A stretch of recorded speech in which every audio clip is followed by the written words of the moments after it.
Wow. Yep, that's as overlit as I was afraid it was. Okay, well, hello.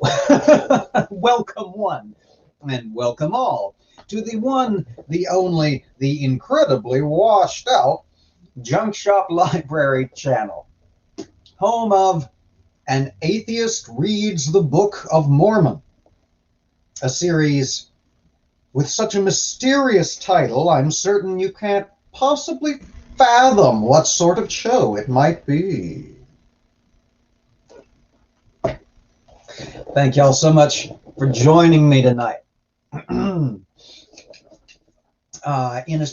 particular, I would like to thank my Patreon supporters whose names are scrolling there at the bottom of the screen. These folks make it possible for us to be on the air, be lit, even sometimes too much so. And sorry, I'll stop moaning about that here in just a second. And have allowed us to upgrade to the professional incarnation of StreamYard, which allows us to do things like start an entirely new series in the middle of a Saturday afternoon someday when old Junk Shop's bored and doesn't have any better ideas.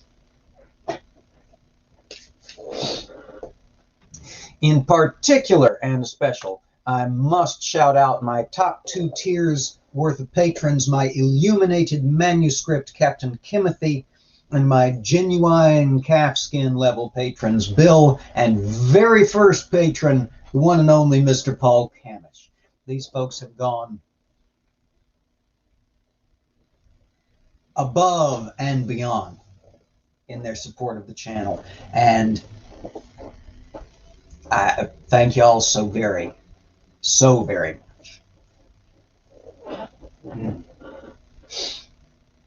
I should.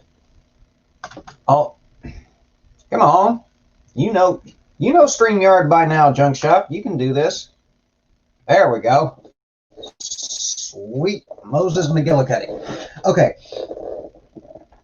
I should also point out that the channel continues to go and to improve at the speed and at the rate at which it is going and improving. Thanks also to the contributions of some anonymous benefactors who wish to remain anonymous. And so y'all know who you are. Thank you. All right, the chat is beginning to fill up. I see some of my favorite people are here. Nope, never mind, that's me. I see Fran Wilson. I see Godless Granny. Good to see you, as always. Critical Cripple is here. Harmonica Man, hello. Lovely to see you.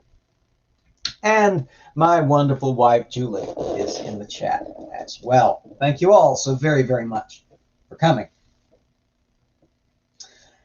I don't think I've got announcements.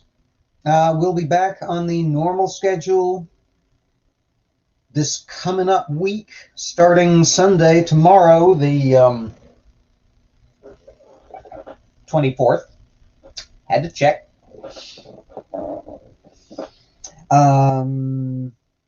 Yeah, so regular schedule, patrons only catechism stream on Sunday, improv Bible study on Monday, Wednesday, Friday, mental health Thursdays on Thursday, and Book of Mormon study on Saturday.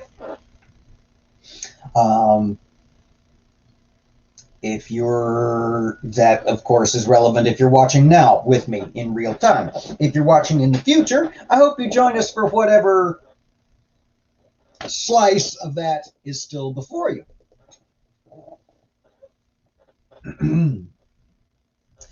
Yeah, I think that's all I've got in the way of announcements. Shall we dive right in? The Book of Mormon, beginning with the 17th chapter of the first book of Nephi. Has been quite an adventure so far. Begins, as all the chapters so far have, with a quick summary. Nephi is commanded to build a ship. His brethren oppose him. He exhorts them by recounting the history of God's dealings with Israel. He is filled with the power of God. His brethren are forbidden to touch him, lest they wither as a dried reed. All right.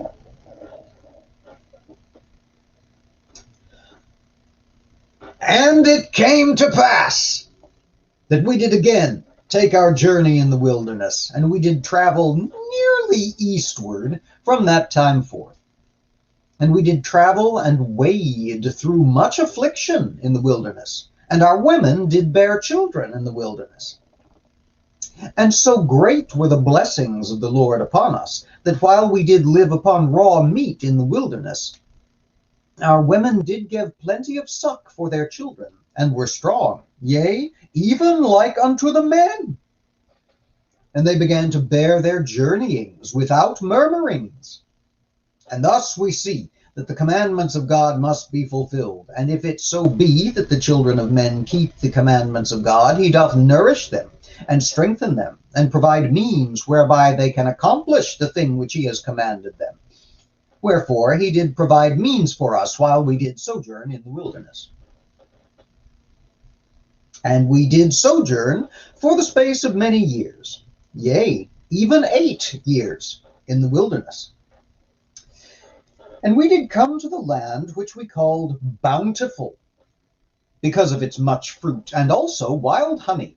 And all these things were prepared of the Lord, that we might not perish. And we beheld the sea, which we called Iriantum, which, being interpreted, is many waters. And it came to pass that we did pitch our tents by the seashore, and notwithstanding we had suffered many afflictions and much difficulty, yea, even so much that we cannot write them all, we were exceedingly rejoiced when we came to the seashore, and we called the place Bountiful, because of its much fruit. And it came to pass that after I, Nephi, had been in the land of Bountiful for the space of many days, the voice of the Lord came unto me, saying, Arise, and get thee into the mountain. And it came to pass that I arose, and went up into the mountain, and cried unto the Lord. And it came to pass that the Lord spake unto me, saying, Thou shalt construct a ship, after the manner which I shall show thee, that I may carry thy people across these waters. And I said, Lord, whither shall I go, that I may find ore to molten, that I may make tools to construct the ship, after the manner which thou hast shown unto me? And it came to pass that the Lord told me whither I should go to find ore, that I might make tools. Now it came to pass that I, Nephi, did make a bellows wherewith to blow the fire of the skins of beasts. And after I had made bellows, that I might have wherewith to blow the fire, I did smite 2 stones together, that I might make fire. For the Lord had not hitherto suffered that we should make much fire, as we journeyed in the wilderness. For he said, I will make thy food become sweet, that ye cook it not. And I will also be your light in the wilderness, and I will prepare the way before you, if it so be that ye shall keep my commandments. Wherefore, inasmuch as ye shall keep my commandments, ye shall be led, toward the promised land, and ye shall know that it is by me that ye are led. Yea, and the Lord said also that, after ye have arrived in the promised land, ye shall know that I, the Lord, am God, and that I, the Lord, did deliver you from destruction, yea, that I did bring you out of the land of Jerusalem.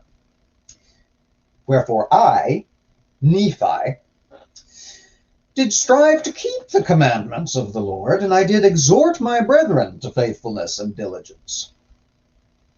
And it came to pass that I did make tools of the ore, which I did molten out of the rock. And when my brethren saw that I was about to build a ship, they began to murmur against me, saying, Our brother is a fool, for he thinketh that he can build a ship. Yea, and he also thinketh that he can cross these great waters. And thus my brethren did complain against me, and were desirous that they might not labor, for they did not believe that I could build a ship, neither would they believe that I was instructed of the Lord. And now it came to pass that I, Nephi, was exceedingly sorrowful because of the hardness of their hearts. And now when they saw that I began to be sorrowful, they were glad in their hearts, insomuch as they did rejoice over me, saying, We knew that ye could not construct a ship, for we knew that ye were lacking in judgment, wherefore thou canst not accomplish so great a work. And thou art like unto our father, led away by the foolish imaginations of his heart. Yea, he hath led us out of the land of Jerusalem, and we have wandered in the wilderness for these many years. And our women have toiled, being big with child, and they have borne children in the wilderness, and suffered all things, save it were death. And it would have been better that they had died before they came out of Jerusalem, than to have suffered these afflictions. Behold, these many years we have suffered in the wilderness, which time we might have enjoyed our possessions and the land of our inheritance, yea, and we might have been happy. And we know that the people who were in the land of Jerusalem were a righteous people, for they kept the statutes and judgments of the Lord, and all his commandments according to the law of Moses, wherefore we know that they are a righteous people, and our Father hath judged them, and hath led us away, because we would hearken unto his words. Yea, and our brother is like unto him. And after this manner of language did my brethren murmur and complain against us. And it came to pass that I, Nephi, spake unto them, saying, Do ye believe that our fathers, who were the children of Israel, would have been led away out of the hands of the Egyptians if they had not hearkened unto the words of the Lord? Yea, do ye suppose that they would have been led out of bondage if the Lord had not commanded Moses that he should lead them out of bondage? Now ye know that the children of Israel were in bondage, and ye know that they were laden with tasks which were grievous to be borne. Wherefore ye know that it must needs be a good thing for them that they should be brought out of bondage. Now ye know that Moses was commanded of the Lord to do that great work. And ye know that by his word the waters of the Red Sea were divided hither and thither, and they passed through on dry ground. But ye know that the Egyptians were drowned in the Red Sea, who were the armies of Pharaoh. And ye also know that they were fed with manna in the wilderness. Yea, and ye also know that Moses, by his word, according to the power of God which was in him, smote the rock, and there came forth water, that the children of Israel might quench their thirst. And notwithstanding they being led, the Lord their God, their Redeemer, going before them, leading them by day, and giving light unto them by night, and doing all things for them which were expedient for man to receive, they hardened their hearts, and blinded their minds, and reviled against Moses, and against the true and living God.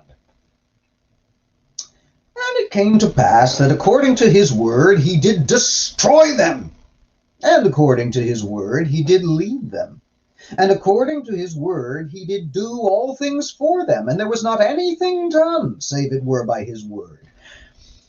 And after they had crossed the river Jordan, he did make them mighty unto the driving out of the children of the land, yea, unto the scattering them to destruction. And now, Do ye suppose that the children of this land, who were in the land of promise, who were driven out by our fathers, do ye suppose that they were righteous? Behold, I say unto you, nay. Do ye suppose that our fathers would have been more choice than they if they had been righteous? I say unto you, nay. Behold, the Lord esteemeth all flesh in one. He that is righteous is favored of God. But behold, this people had rejected every word of God, and they were ripe in iniquity, and the fullness of the wrath of God was upon them. And the Lord did curse the land against them, and bless it unto our fathers. Yea, he did curse it against them unto their destruction, and he did bless it unto our fathers unto their obtaining power over it. Behold, the Lord hath created the earth that it should be inhabited, and he hath created his children that they should possess it. And he raiseth up a righteous nation, and destroyeth the nations of the wicked. And he leadeth away the righteous into precious lands, and the wicked he destroyeth, and curseth the land unto them for their sakes. He ruleth high in the heavens, for it is his throne, and this earth is his footstool. And he loveth those who will have him to be their God. Behold, he loved our fathers, and he covenanted with them, yea, even Abraham, Isaac, and Jacob. And he remembered the covenants which he had made. Wherefore he did bring them out of the land of Egypt. And he did straiten them in the wilderness with his rod, for they hardened their hearts, even as ye have. And the Lord straitened them because of their iniquity. He sent fiery flying serpents among them, and after they were bitten, he prepared a way that they might be healed. And the labor which they had to perform was to look. And because of the simpleness of the way, or the easiness of it, there were many who perished. And they did harden their hearts from time to time, and they did revile against Moses, and also against God. Nevertheless, ye know that they were led forth by his matchless power into the land of promise. And now, after all these things, the time has come that they have become wicked, yea, nearly unto ripeness. And I know not but that they are this day about to be destroyed. For I know that the day must surely come that they must be destroyed, save a few only, who shall be led away into captivity. Wherefore the Lord commanded my father that he should depart into the wilderness, and the Jews also sought to take away his life. Yea, and ye also have sought to take away his life. Wherefore ye are murderers in your hearts, and ye are like unto them. Ye are swift to do iniquity, but slow to remember the Lord your God. Ye have seen an angel, and he spake unto you. Yea, ye have heard his voice from time to time, and he hath spoken unto you in a still small voice. But ye were past feeling, that ye could not feel his words. Wherefore he has spoken unto you like unto the voice of thunder, which did cause the earth to shake, as if it were to divide asunder. And ye also know that by the power of his almighty word he can cause the earth, that it shall pass away. Yea, and ye know that by his word he can cause the rough places to be made smooth, and smooth places to be broken up. Oh, then, why is it that ye can be so hard in your hearts? Behold, my soul is rent with anguish because of you, and my heart is pained. I fear lest ye shall be cast off forever. Behold, I am full of the Spirit of God, insomuch that my frame has no strength. And now it came to pass that when I had spoken these words, they were angry with me,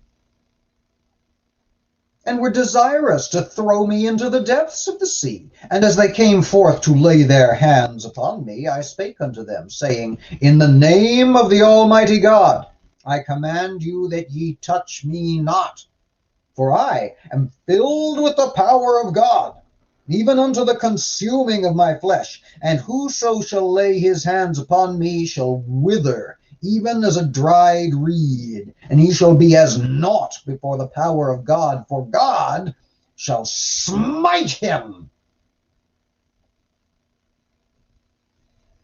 And it came to pass that I,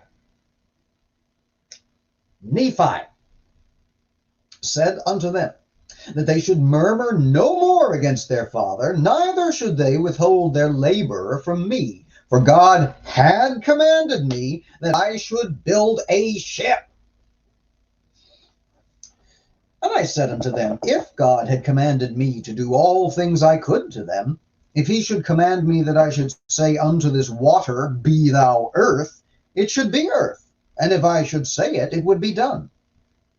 And now, if the Lord has such great power, and has wrought so many miracles among the children of men, how is it that he cannot instruct me that I should build a ship?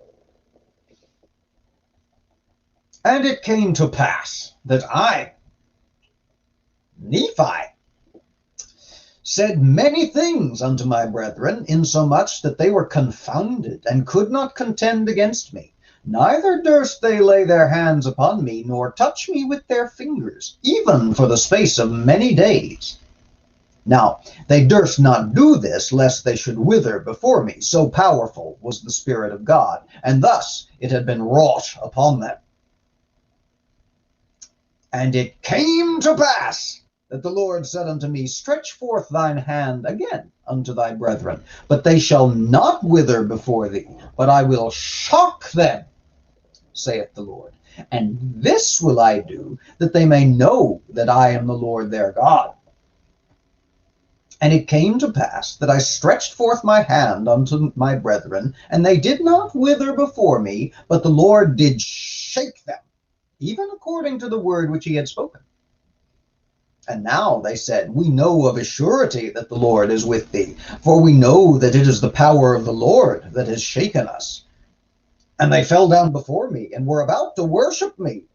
But I would not suffer them, saying, I am thy brother, yea, even thy younger brother. Wherefore worship the Lord thy God, and honor thy father and thy mother, that thy days may be long in the land which the Lord thy God shall give thee.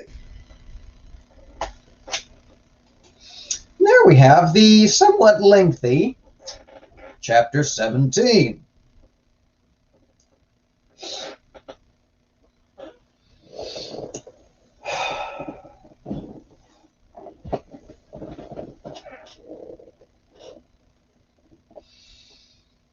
So Mr. Nephi is one of those kind of characters. I see now.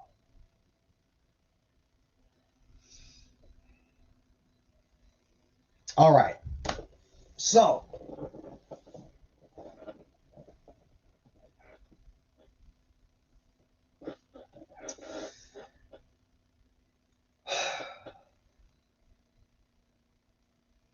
having traveled in a south-southeasterly direction for some considerable time in the last couple of chapters, they now turn eastward.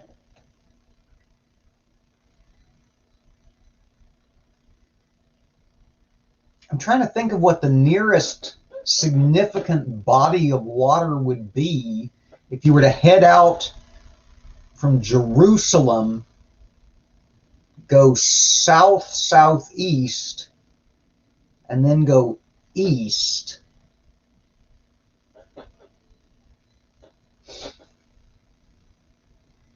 The Arabian Sea? I mean, it would depend on how long they were going, wouldn't it?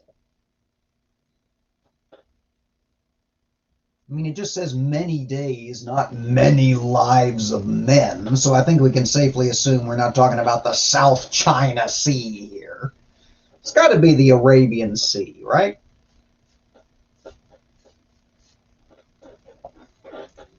Oh, well, anyway. They get to this place full of fruit and wild honey. After a lengthy sojourn in the desert that is at the very least 9 or 10 months in duration, because these women, they're women who waxed strong, even like unto a man, were popping out babies. There was so much meat in the wilderness, pre-seasoned. Because remember, they didn't actually have to, he had to make fire for the very first time when God decided he should make a boat. He had to go off and make fire because they hadn't been carrying fire with them this whole time, because God had said, don't worry about the fire. I'm going to pre-cook your food for you. What? What? Is there like goats wandering around in the wilderness on fire, slow roasting all by themselves? That's how you find them. You go out at night and there's these little dots of flame meandering across the wilderness, and you just knock one down and chop off its head? Or does stuff foosh instantly cook as soon as you kill it? Kill it quick, then jump back. You don't want to get caught in that divine cooking fire.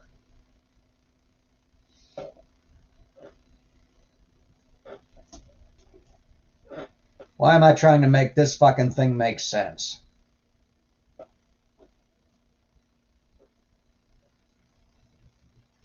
Okay, well, that aside, we end up at the edge of the ocean after some time. And find a sea spread out before us, which they decide to call by the blindingly inventive name Many Waters.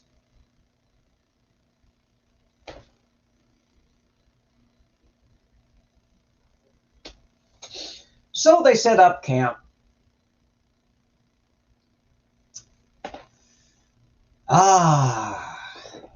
They've got fruit.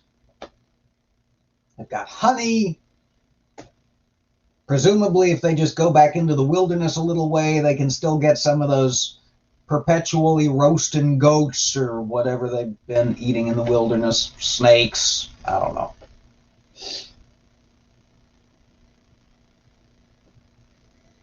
After they've been there a while, Nephi has himself another one of his visions, which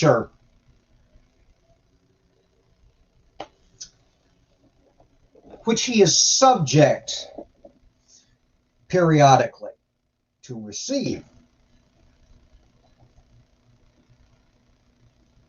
Usually round about the time his brethren begin to murmur against him. But that aside, off goes Nephi, climbs up a mountain.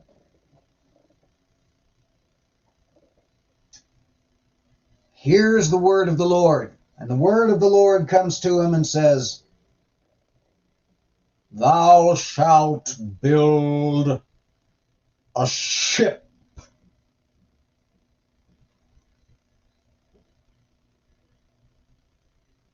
And Nephi takes a minute to think about it, because his first question is not how big a ship, what shape a ship, what dimensions a ship. Is this a task I am to do all of my own, or may I enlist the help of my brethren? No. His first question is, okay, I'll do that. In order to do that, I'm going to need a vein of ore from which I can mine the ore that I can smelt into tools that I can use to make the ship. God says, that's a good point. since apparently y'all didn't bring any hammers or saws or axes or rocks or anything that could be used in the... Okay, there's a vein of ore over yonder way, says Yahweh. Cool, says Nephi. I'm going to go build me a boat then. He comes back down the mountain to find his brethren a murmuring again. Nephi says, I see y'all murmuring again. What is it this time? His brethren say, well, look, here's the thing. We've been wandering in the wilderness all this goddamn time. We done begetted children in the wilderness. We've been hauling these squalling ass babies around in the wilderness. And yes, it's true, we had plenty to eat while we were doing our sojourn. But we've been in the wilderness a long damn ass time because of some damn fool dream your daddy dreamed up. And now you've started having night visions too. And we're kind of tired of it. We're kind of tired of being at the mercy of you being visited in your dreams. We didn't even have the bare minimum courtesy that Yahweh gave to Moses and Aaron and the children of Israel. The pillar of smoke by day and fire by night to give them some sense of what direction they were to go. No, we just had to follow your nose. Just had to take your damn word for it that you knew where you were going as we stomped off across the burning ass desert TM for the last, I don't know how fucking long, entirely too long, so saith my bunions. Despite the fact that we've got the magical never wearing out shoes. And Nephi says,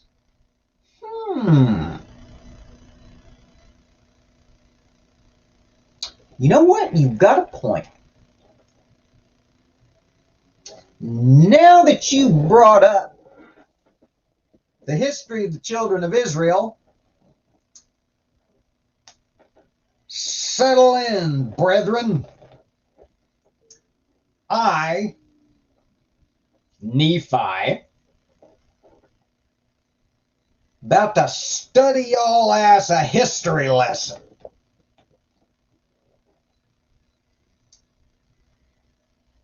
And he proceeds to go back to the days of Israel in Egypt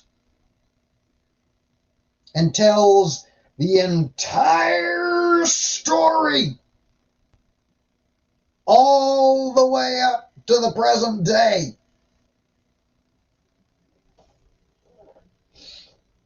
Probably in excruciating detail. He's already made it very clear, has Nephi, that he's not writing down necessarily everything that happens, just kind of the Reader's Digest version.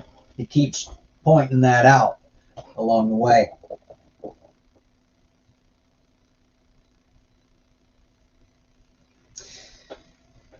Well, his older brothers get tired of this history lesson eventually, and they make up their minds to smite him.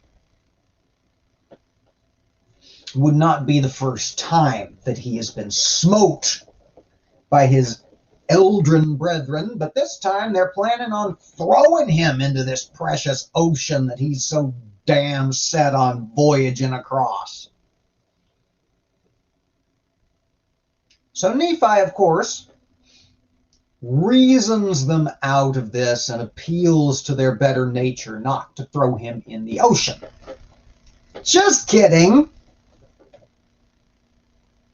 He proclaims to them that he has been gifted with so much of the power of God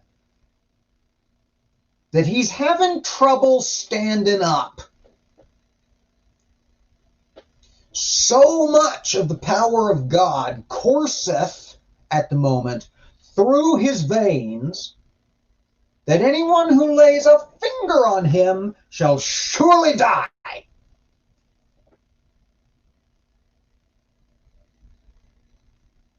His brethren say, that seems legit. All right, we'll listen to your crazy visions from now on instead.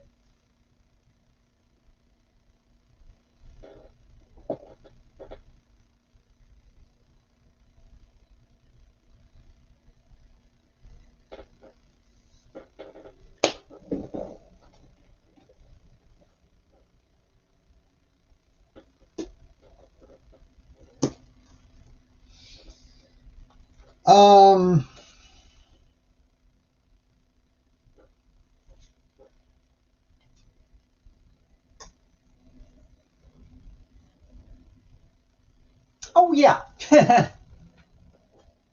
Yeah, and after a minute,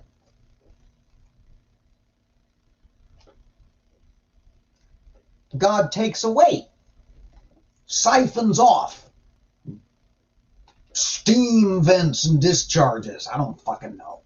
Some of the divine power that's been coursing through Nephi's veins, and says, I want you to stretch out your hands unto your brethren. It's not gonna smite you entire. It's just gonna give them a shook. Nephi says, I can do that. And he says, yo, brethren. Ka-dong! And they are beshook. They say, well, damn, I sure am glad we didn't lay hands on him in anger like we were planning to a minute ago when he warned us against it. We might have been geshook even more so. We might have actually withered up like a dry reed. All right, so you want to build a ship, is that your plan? That's your plan? You want to build a ship and voyage out across many waters? Nephi says, well, yeah, I damn told you that. Some of his brethren presumably say, well, yeah, but it was kind of hard to remember since you decided to recite at us the Pentateuch since then until now.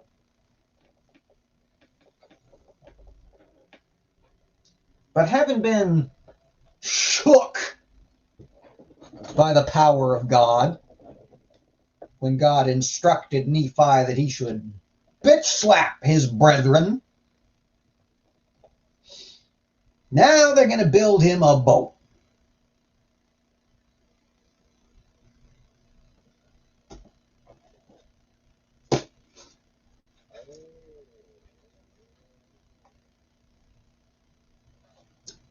$18.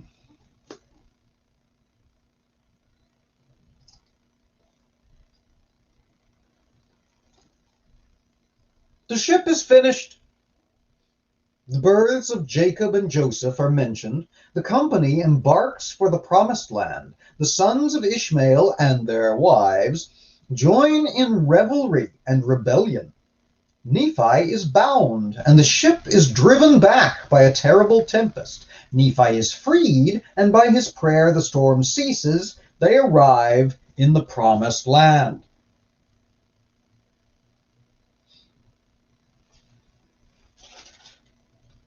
Fucking long is this chapter? Okay, it's not as bad as it sounds. Oh, my.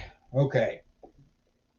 And it came to pass that they did worship the Lord, and did go forth with me, and we did work timbers of curious workmanship. And the Lord did show me from time to time after what manner I should work the timbers of the ship. Now I, Nephi, did not work the timbers after the manner which was learned by men, neither did I build the ship after the manner of men, but I did build it after the manner which the Lord had shown unto me. Wherefore it was not after the manner of men. And I, Nephi, did go into the mount oft, and I did pray oft unto the Lord. Wherefore the Lord showed unto me great things. And it came to pass that after I had finished the ship, according to the word of the Lord, my brethren beheld that it was good, and that the workmanship thereof was exceedingly fine. Wherefore they did humble themselves again before the Lord. And it came to pass that the voice of the Lord came unto my father, that we should arise and go down into the ship. And it came to pass that on the morrow, after we had prepared all things, much fruits and meat from the wilderness, and honey in abundance, and provisions according to that which the Lord had commanded us, we did go down into the ship, with all our loading and our seeds, and whatsoever thing we had brought with us, every one according to his age. Wherefore we did all go down into the ship, with our wives and our children. And now my father had begat 2 sons in the wilderness. The elder was called Jacob, and the younger Joseph. And it came to pass, after we had all gone down into the ship, and had taken with us our provisions and things which had been commanded us, we did put forth into the sea, and were driven forth before the wind toward the promised land. And after we had been driven forth before the wind for the space of many days, behold, my brethren and the sons of Ishmael, and also their wives, began to make themselves merry, insomuch that they began to dance, and to sing, and to speak with much rudeness. Yea, even that they did forget by what power they had been brought thither. Yea, they were lifted up unto exceeding rudeness. And I, Nephi, began to fear exceedingly, lest the Lord should be angry with us, and smite us because of our iniquity, that we should be swallowed up in the depths of the sea. Wherefore I, Nephi, began to speak to them with much soberness, but behold, they were angry with me, saying, We will not that our younger brother shall be a ruler over us. And it came to pass that Laman and Lemuel did take me and bind me with cords, and they did treat me with much harshness. Nevertheless, the Lord did suffer it, that he might show forth his power unto the fulfilling of his word, which he had spoken concerning the wicked. And it came to pass that after they had bound me insomuch that I could not move, the compass which had been prepared of the Lord did cease to work. Wherefore they knew not whither they should steer the ship, insomuch that there arose a great storm, yea, a great and terrible tempest, and we were driven back upon the waters for the space of 3 days. And they began to be frightened exceedingly, lest they should be drowned in the sea. Nevertheless, they did not loose me. And on the 4th day, which we had been driven back, the tempest began to be exceedingly sore. And it came to pass that we were about to be swallowed up in the depths of the sea. And after we had been driven back upon the waters for the space of 4 days, my brethren began to see that the judgments of God were upon them, and that they must perish, save that they should repent of their iniquities. Wherefore they came unto me, and loosed the bands which were upon my wrists, and behold, they had swollen exceedingly. And also mine ankles were much swollen, and great was the soreness thereof.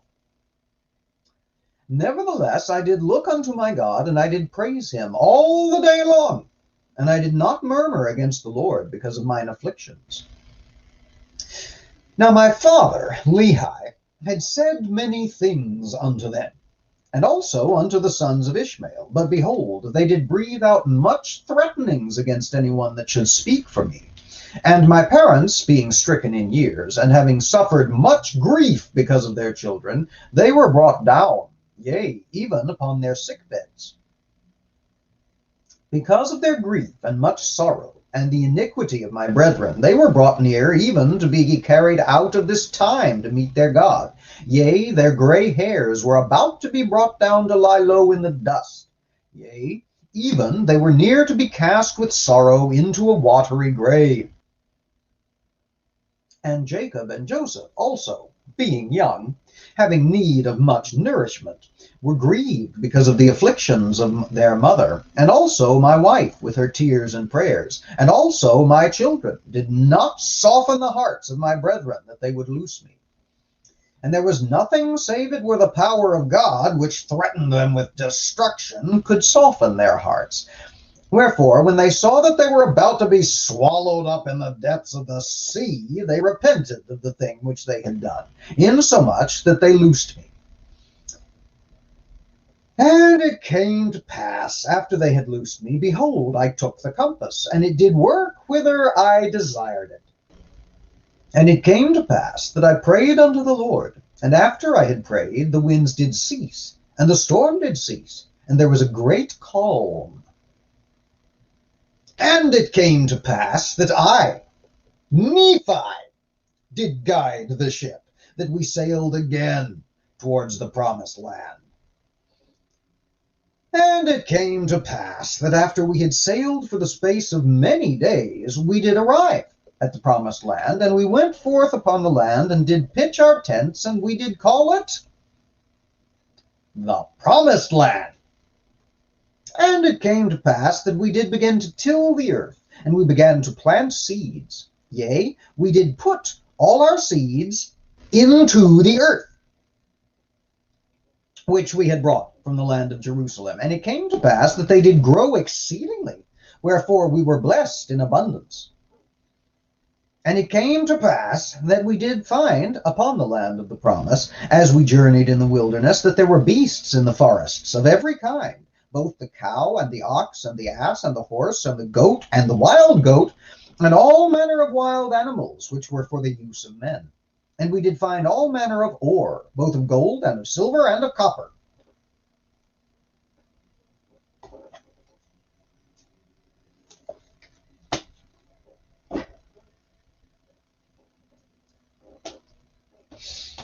'18.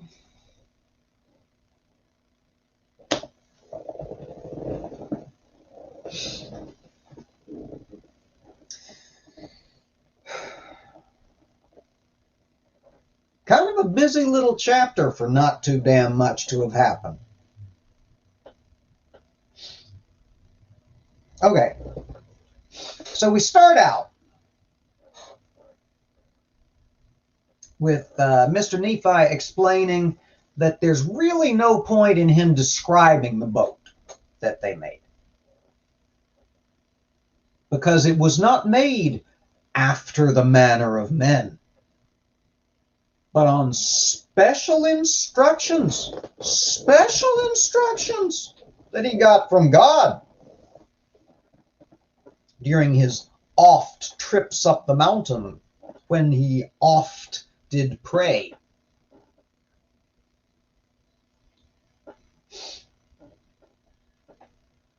So this incredibly special boat, it's finally built.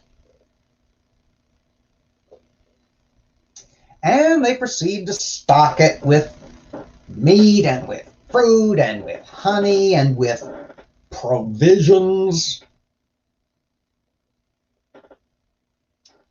and with seeds, which they had been carrying around ever since Jerusalem. And they embark upon this inventively named many waters. Well, after a while they get bored. Everybody except apparently Nephi, Nephi's children, Nephi's mama and daddy, and the two little sons that Nephi's incredibly old at this point, mama and daddy, done had during the trek across the wilderness. They get bored. Well, what are you going to do? You're on a ship being carried along by wind from the Lord, which means it's got sails, which it didn't mention before. Don't know how they made sails in the desert. Maybe they cannibalized all their tents. I don't know. Anyway, they get bored with having nothing to do but watch the horizon, so they get a little drunk, and they do a bit of dancing, and they do a bit of cussing, and they have a little bit of fun. Whatever the hell that means. I don't know how much privacy is available on this boat of non-manly workmanship, built according to the instructions of Jehovah. And at some point, Nephi's brothers get their knickers in a twist. For what? Like the 17th damn time now? You'd think they'd fucking learn.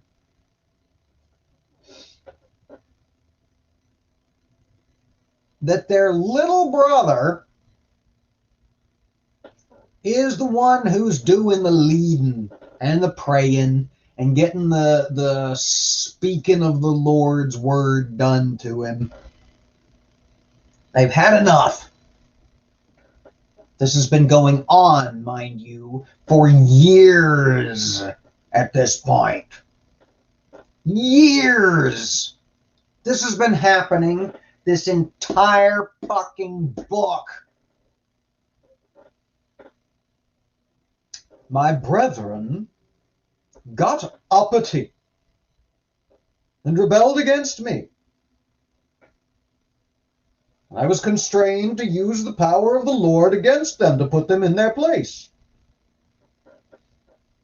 Gee, I wonder if Mr. Smith had any elder brethren who weren't big fans of his new church. I wonder.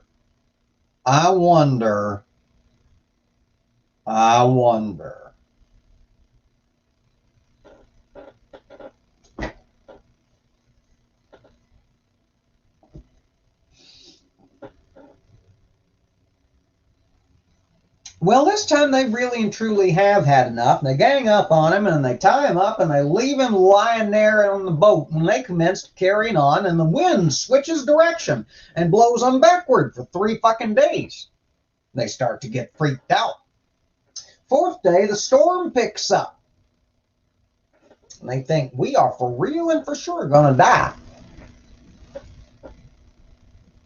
Tell you what, maybe God's mad at us for not listening to Nephi real good. So they go and they untie him. And he points out that having been laying there tied up for 4 days, his hands and his feet are sore. Fancy that.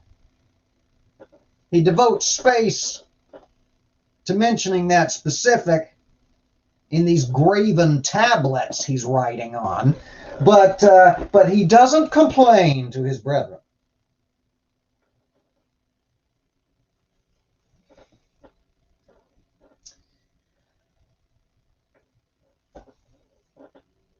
And so he prays all throughout the next day.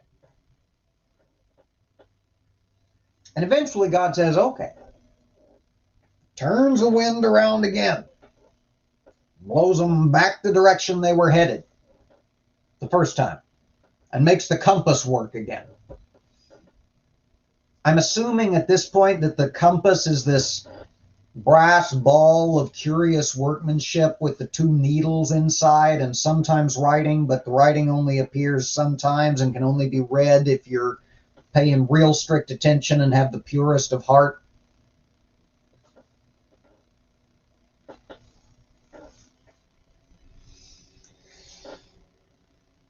So anyway, long story short, they eventually land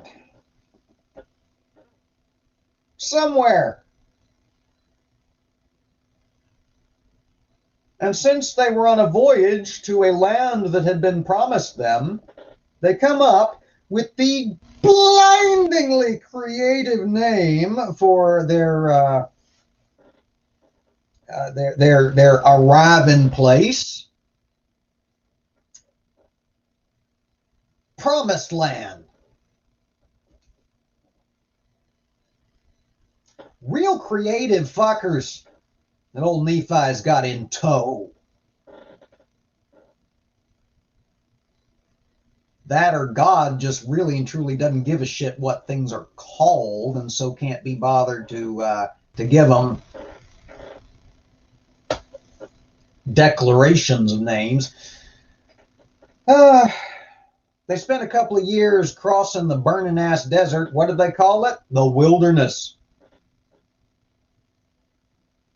They spent a not inconsiderable amount of time camped at the edge of a big-ass ocean they'd never seen before. What did they call it?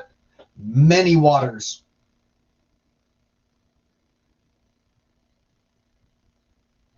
They spend a not inconsiderable amount of time crossing many waters and get to the land that has been promised them, which they promptly proceed to call Promised Land. Well, Promised Land is nice. Apparently uninhabited except by critters, including goats and wild goats. What differentiates a goat from a wild goat in a land with no people? Your guess is as good as mine. I'm sure if it's important, they'll clarify later. So they plant all their seeds that they brought from Jerusalem, and they commence to settle it in Promised Land. Wherever the fuck that is, we still don't know. We don't even know general sense of where. Could be fucking Australia. Look, all we know is that they traveled southeast from Jerusalem, then east for a while until they found water, and then they sailed across water for a while, and then landed somewhere.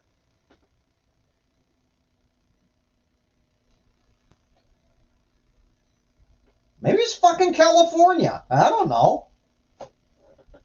We'll find out. This time next week, y'all. 6:30 p.m. Eastern.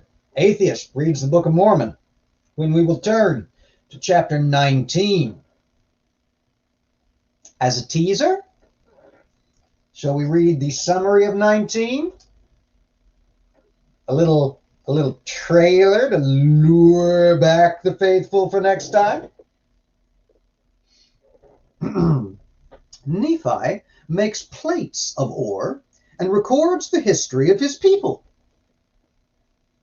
The God of Israel will come 600 years from the time Lehi left Jerusalem. Nephi tells of his sufferings and crucifixion. The Jews shall be despised and scattered until the latter days, when they shall return unto the Lord. Oh, goody. Mr. Nephi gonna have himself another vision. Always riveting reading.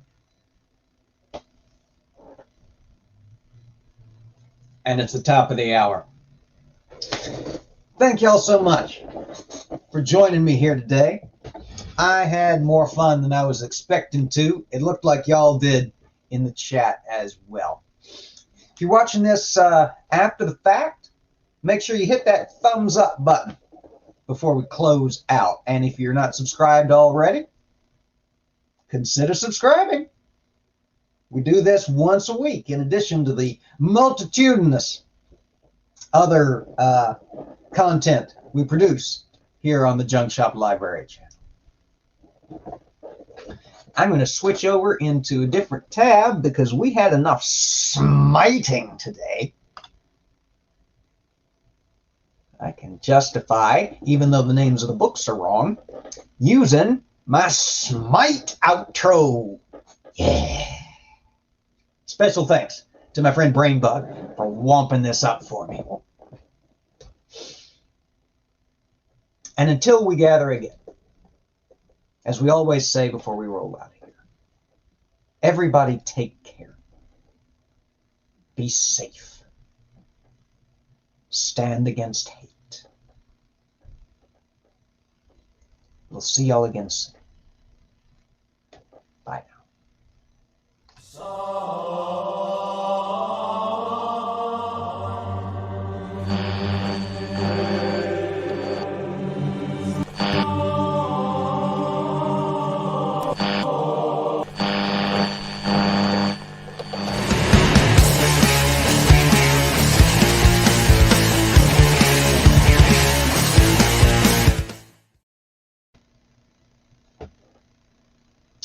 And Lisa for Truth has a live stream upcoming on her channel in like not very long at all.